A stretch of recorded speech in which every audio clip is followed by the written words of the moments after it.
La politique d'illusion est une politique fatale.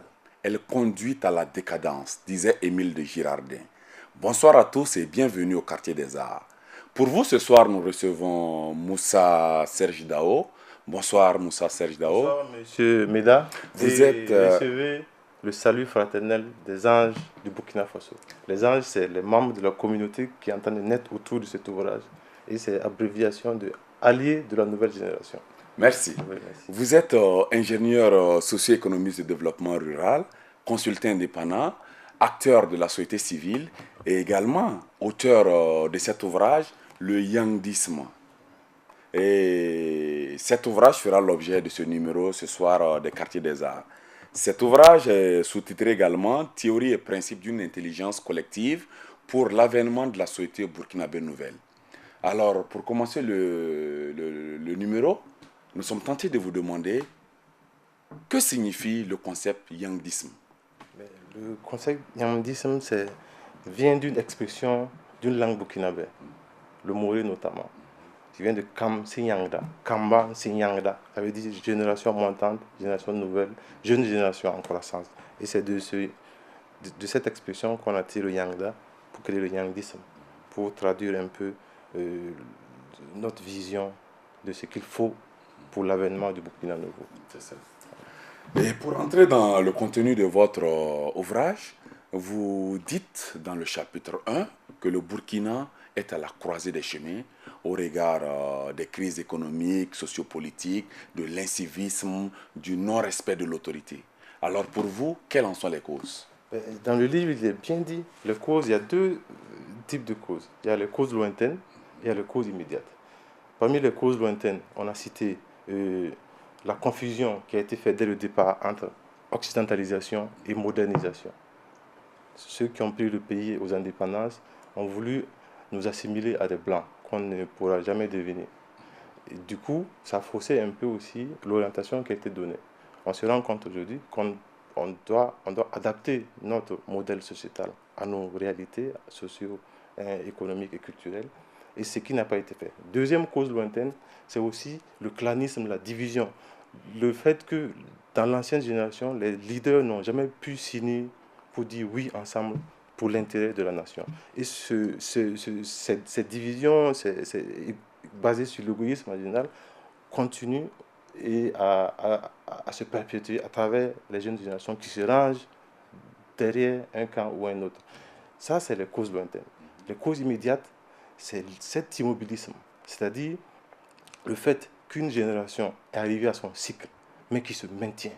Cela bloque et asphyxie, qui empêche au Burkina d'avoir un nouveau souffle et de profiter de la vigueur de sa nouvelle génération qui a maturité et qui est prête à prendre la relève. Et ça coince. Ça, c'est là que vient le concept de conflit entre générations que nous développons dans le livre, qui permet de comprendre que même naturellement, ce phénomène est connu et ça participe du renouvellement générationnel, hein, et de la revitalisation de la société. Il faut que, entre-temps, une génération comprenne qu'elle a fait ce qu'elle a pu, qu'elle laisse la place à une nouvelle qui arrive à maturité, qui est prête à prendre la relève. Et c'est ce qu'on essaie d'expliquer. Ok, beaucoup de concepts ont été soulevés tout de suite dans la réponse qui nous a été donnée. Alors allons-y pas à pas pour mieux approfondir ces différents éléments. D'abord, à la page 24, comme vous venez de le dire, il y a une confusion qui est faite entre modernisation et occidentalisation. Alors, quelle différence pouvons-nous faire entre la modernisation et l'occidentalisation? L'occidentalisation, c'est vouloir transformer l'Africain en Européen. Vouloir transformer les sociétés africaines en sociétés occidentales. La modernisation, c'est évoluer en restant soi-même, en s'enrichissant des autres, mais en ne perdant pas son identité. C'est comme ça que nous, on conçoit ces deux concepts.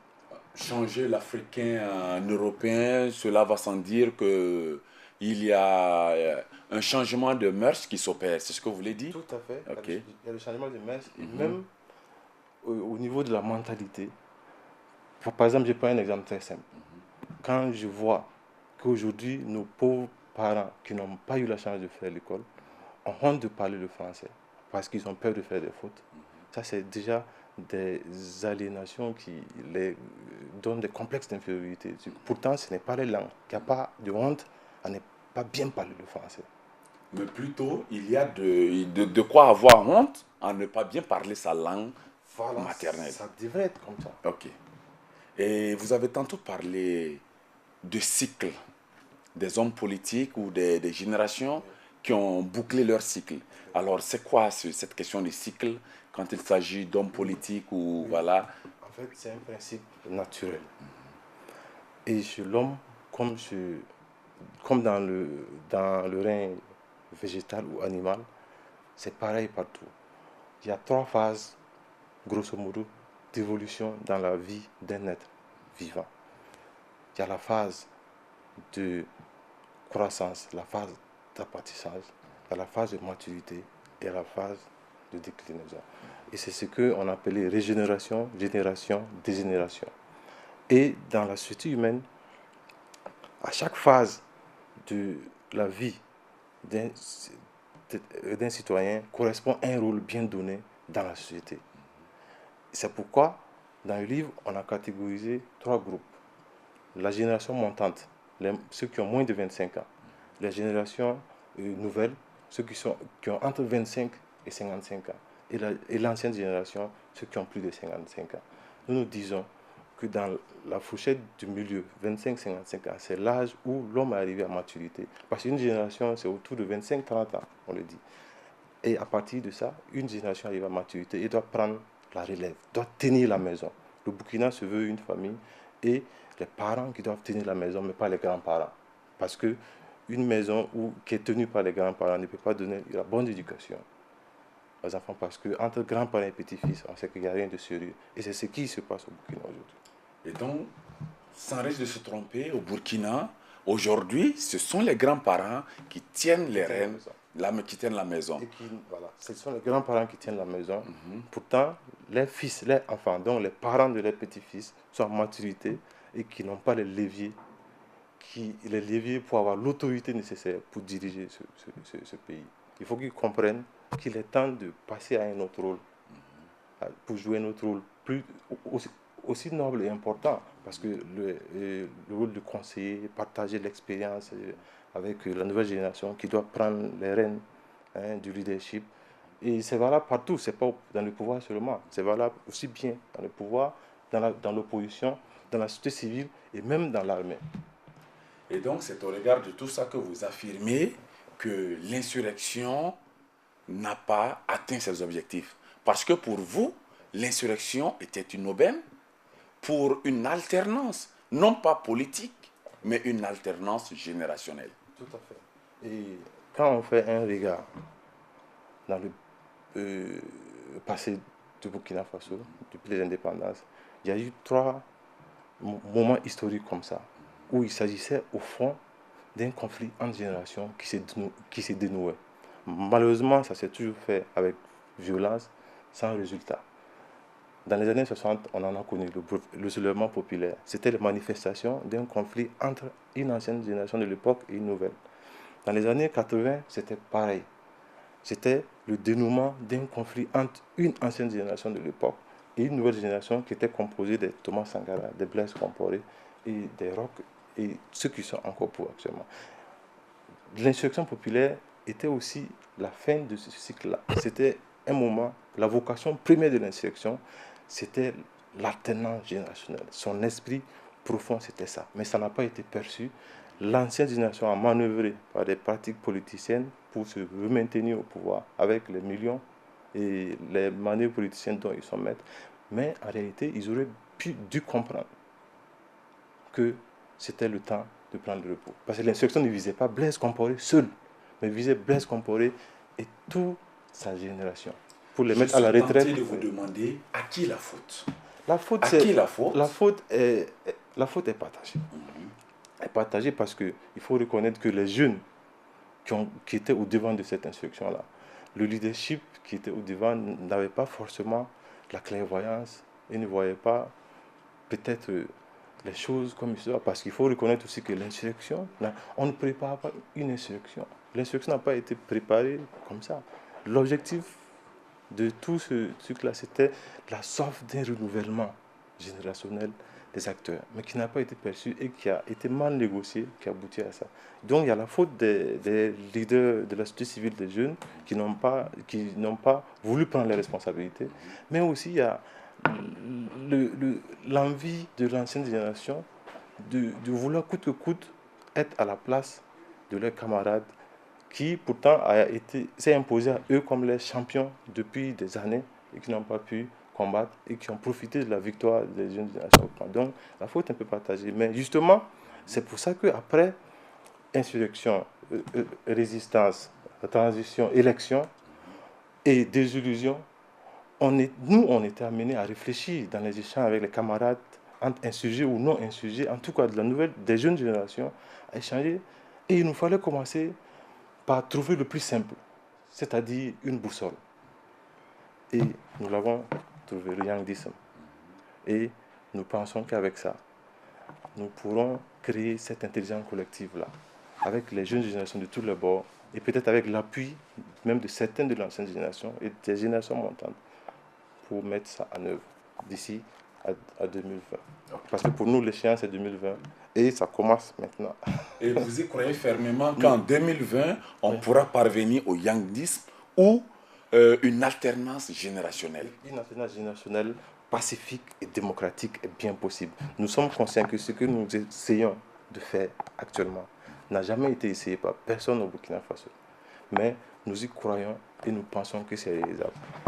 Ici, dès la sortie de ce livre, l'engouement que ça suscite et l'enthousiasme, l'adhésion des jeunes autour de cette vision-là nous rassure que nous avons trouvé le bon chemin et nous allons pouvoir le réaliser pacifiquement, je le rappelle encore, et démocratiquement. Parce qu'il ne s'agit pas, faut pas qu'on se confonde, de chasser des anciens, mais c'est de les mettre à leur place pour qu'ils jouent le rôle qui est le sien à cet âge, à cette phase de leur vie. C'est tout. On veut qu'on s'approprie de ce phénomène naturel-là qui participe, comme je l'ai dit, de la revitalisation, du dynamisme de la société. On veut s'approprier de ça pour réorganiser la société et permettre que la société puisse vivre en comptant sur la vigueur de sa jeunesse et de l'expérience de l'ancienne génération. C'est ça. Et dans votre ouvrage, effectivement, vous dites que cette alternance générationnelle se fera de la manière la plus douce, c'est-à-dire sans violence. Alors, on voudrait savoir, on est curieux de savoir comment cela pourrait s'effectuer. Voilà. Tout part justement de l'enthousiasme et des adhésions à ce concept. Au fur et à mesure qu'on avance dans la vulgarisation de ce document, beaucoup de citoyens adhèrent et ainsi est en train de naître une nouvelle communauté. Et cette nouvelle communauté, le livre déjà décline quelle est la vision qu'elle doit se donner, quels sont les objectifs, la mission et les valeurs qui doivent régir le fonctionnement du truc. Donc, les adhésions à ce concept se font par groupe. Dès que quelqu'un lit le Yangdisme et qu'il y adhère, par un groupe de 5 dans son grain, il nous appelle, il nous invite, on va échanger et on installe un foyer du renouveau. Ça, c'est la cellule de base de la communauté qui est en train de naître, qu'on a dit. Les foyers du renouveau, en abrégé, ça fait FOR, F-O-R. Donc, c'est les foyers du renouveau. Et dans chaque quartier, ça se crée à l'échelle des quartiers, des lycées, des universités, des services, des villages, et ainsi de suite. Nous allons avoir un grand nombre de personnes qui vont construire la communauté. Une fois qu'il y aura suffisamment de forts, nous allons convoquer une assemblée citoyenne nationale pour adopter les textes qui doivent régir cette communauté et désigner les leaders qui doivent le conduire avec un plan d'action. Parce que, comme je l'ai dit, si déjà on a 2 objectifs en faisant ça, c'est de faire en sorte que dans les partis politiques, ou bien dans la société civile, les anciens comprennent qu'il est temps de passer la relève. Si déjà ça, d'ici 2020, ils le font, c'est bon. Mais s'ils ne le font pas, nous-mêmes, on peut proposer un modèle sociétal alternatif dans cette communauté, parce que si on arrive à avoir 1,5 million, 2 millions de membres, nous constituons une force citoyenne qui pourra imposer le président qui veut, le gouvernement qui veut et le modèle sociétal qu'il veut. À l'image de l'exemple français avec Emmanuel Macron. L'exemple français vient après nous. Parce que Macron, nous on dit c'est Macron qui nous a copié parce que le livre a été publié en février 2017. Et encore, il se trouve qu'on va plus loin, on va trop loin en parlant de Macron parce qu'au Burkina, le yangisme s'est déjà mis en œuvre, mais par les armes. Dans les années 80, les Thomas Sankara, ce n'était rien d'autre que ça. J'ai cité deux cas dans le passé. Donc, Thomas Sankara avec quel âge? 33 ans, si je me trompe, avec ceux qui sont encore au pouvoir actuellement, avec quel âge? Quand ils prennent le pouvoir? Ils n'avaient pas notre âge, ils étaient même plus jeunes que Macron. C'est ça. Voilà, donc ce n'est pas Macron. Mais le phénomène Macron nous profite quand même quelque part. Ça donne le vent en poupe. Okay. Dans l'ouvrage, vous faites une esquisse de proposition pour sortir le Burkina du marasme sociétal. Oui. Alors, quels sont les enjeux et les défis à relever selon vous? Il y a une chose qu'il faut accepter dans la démocratie, c'est qu'elle a ses exigences. C'est le résultat des urnes. L'insurrection a été détournée. On est passé aux élections. On a joué, on a perdu. L'ancienne génération a pris le dessus. Ils ont gagné. L'esprit républicain nous recommande de veiller à ce que ce mandat se passe bien et aboutisse à son terme. Du coup, qu'est-ce que nous, on a comme action à faire pour accompagner, pour permettre que la stabilité règne, que la sécurité règne, que des nostalgiques ne veulent pas profiter des frustrations de gauche à droite pour déstabiliser le pays. Parce que nous, on est conscients qu'il est mieux pour nous de prendre la relève d'un pays en ordre que dans le chaos. Donc c'est pour ça que dans nos activités, nous allons aussi mener des actions citoyennes républicaines pour contribuer à la stabilité et à la sécurité de ce pays. Donc voilà. Mais vous ne pensez pas que l'incivisme ou tous les maux dont souffre le pays est grandement lié également à la malgouvernance, une sorte d'incivisme politique, il faut le dire? Bien sûr. Et c'est dit dans le livre, c'est dit que tout ce que nous vivons aujourd'hui, c'est les faillites et c'est les conséquences d'une mauvaise gestion de ce pays. Quand le sommet donne un bon exemple, la base suit forcément. Et je pense que c'est pour ça que Thomas Sankara est en train de devenir aujourd'hui comme un prophète, parce qu'il a tenté par lui-même de donner l'exemple. Pratiquer l'exemple avant de l'imposer aux autres. Mais c'est ce qui manque malheureusement. Et le problème, c'est que ça ne peut pas changer. Nous avons décidé de ne plus trop gaspiller d'énergie à critiquer.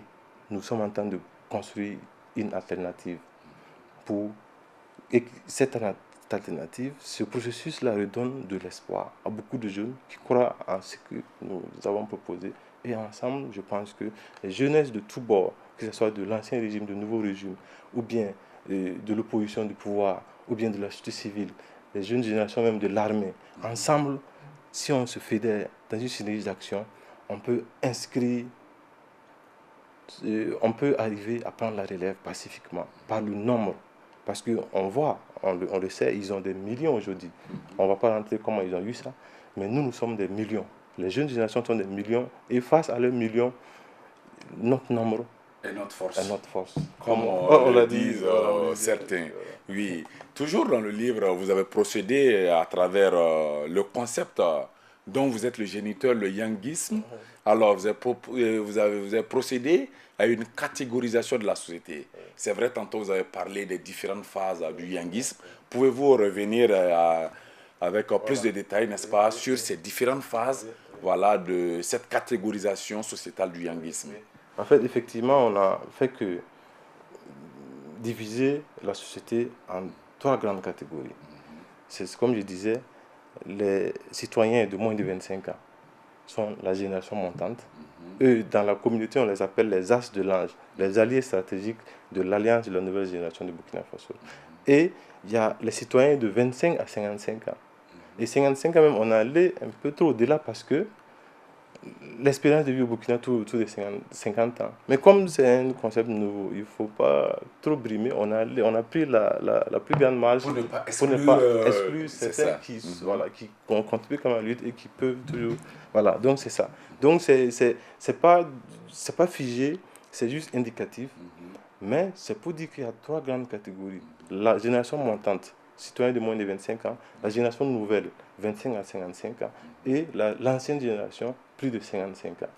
Et c'est comme ça qu'on a catégorisé. Et quand on prend les générations en présence actuellement au Burkina Faso, on a essayé de caractériser aussi chaque génération dans un livre.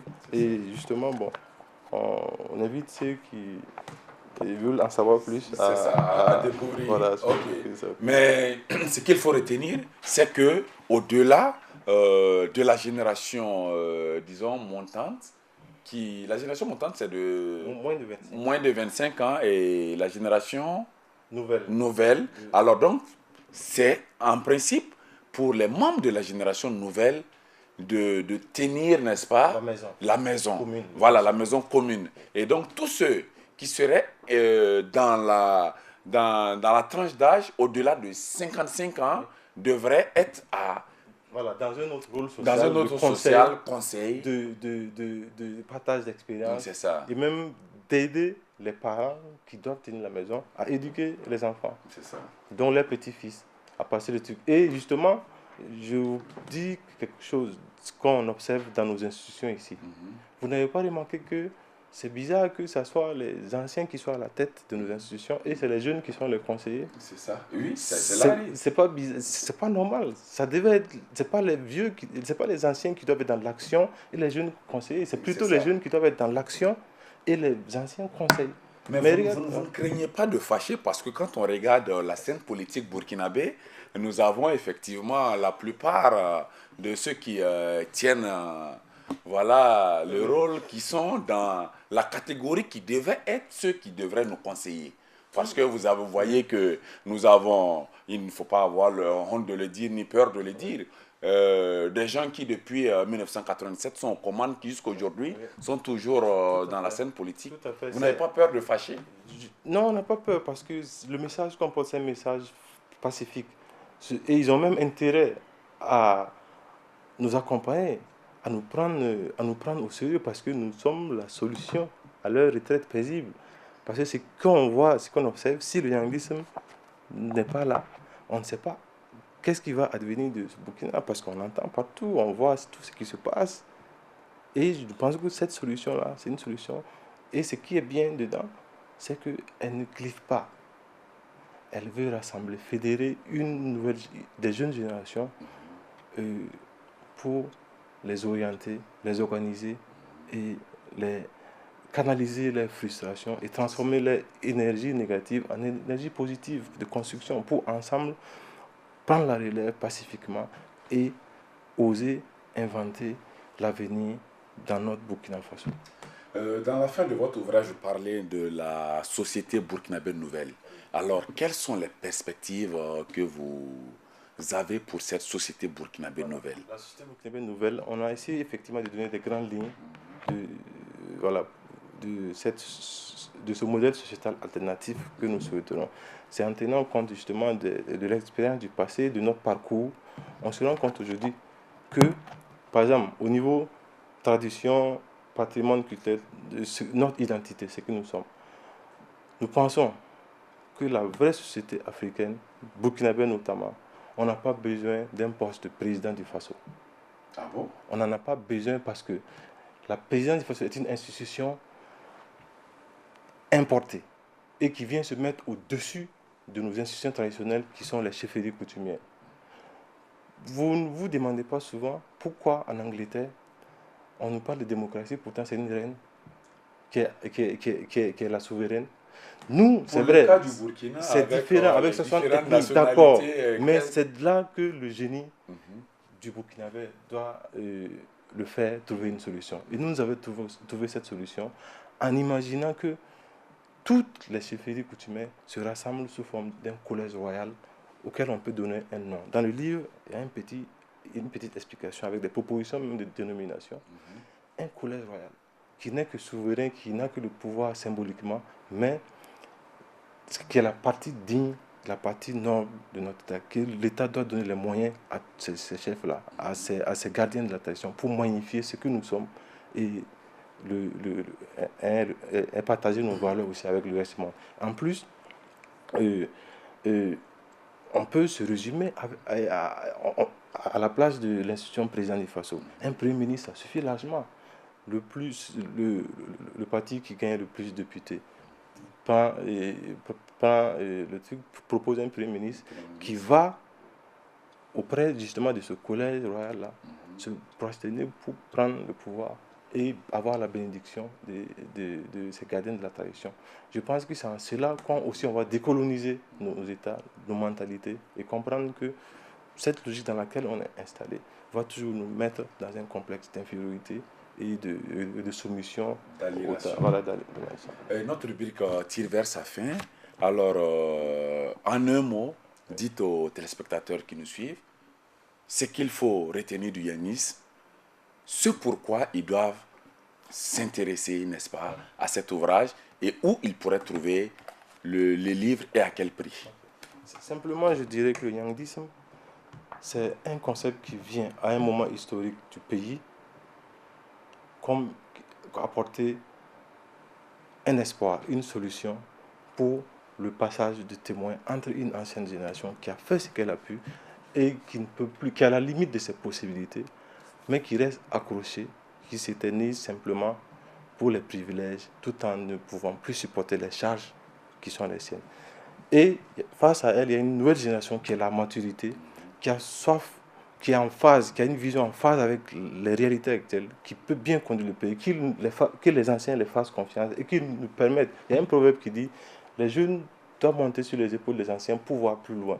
Mais voilà qui est bien dit, M. Dao. Les jeunes doivent monter sur les épaules des anciens pour voir plus loin. Et il faut que les anciens acceptent également que les jeunes puissent monter sur leurs épaules. Et je pense que c'est bien reçu par les anciens. Ils permettront aux jeunes, n'est-ce pas, de monter sur leurs épaules pour voir très loin. Le livre coûte 3 000 et il est disponible. Bon. Déjà sur Facebook, si vous tapez l'Ange de Burkina, vous allez pouvoir avoir les coordonnées. Sinon, vous pouvez aussi appeler au 75 21 05 42 et on vous indiquera en fonction de la localité où vous vous situez. Ok. Ce fut vraiment un grand plaisir de vous recevoir sur le plateau des Quartiers des Arts. Et les portes de cette rubrique vous sont ouvertes quand vous voudrez. Mesdames et messieurs, notre rubrique tire vers sa fin. Rappelons que nous avions ce soir Moussa Dao, auteur de Le Yangisme. Il est socio-économiste de formation. Ce fut un plaisir de vous avoir. Excellente soirée à vous et on se donne rendez-vous très prochainement pour un autre numéro. Excellente soirée.